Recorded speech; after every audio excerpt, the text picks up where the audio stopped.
কবিতার নাম কিছু কথা আর কখনোই বলা হবে না। লিখেছি আমি ইফতেখার হাসান। কিছু কথা আর কখনোই বলা হবে না, আর কখনোই দেখা হবে না, কোনোদিনই আর চোখে চোখ রাখা হবে না।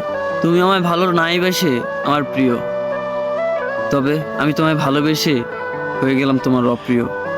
তুমি আমার অনেক শখের, অনেক মূল্যবান একজন মানুষ, তবে আর কোনো কালেই তোমাকে পাওয়া হবে না, কোনো কালেই তুমি আমার হবে না। তবে আমার থেকে কেউ তোমাকে বেশি ভালোবাসেনি, আমার মতো কেউ তোমাকে কখনো ভালোবাসতে পারবে না। অসম্ভব মায়া জড়িয়েছিল তুমি আমায়, যে মায়া এখন আমি কাটাতে পারিনি। কিছু ভুল আমারও ছিল, তবে তুমি ক্ষমা করনি। থাকতে চেয়েছিলাম, তবে তুমি রাখতে চাওনি। তাই তো আজ আমরা অনেক দূরে, যেই দূরত্ব কোনো কালেই মিটবে না। তবে একটা কথা খুব বলতে ইচ্ছে করছে তোমায়, তুমি কেন ভালোবাসোনি আমায়, হয়ে গেছে অন্য কারো। তাই তো আজ আমি গল্প লিখি হাজারো।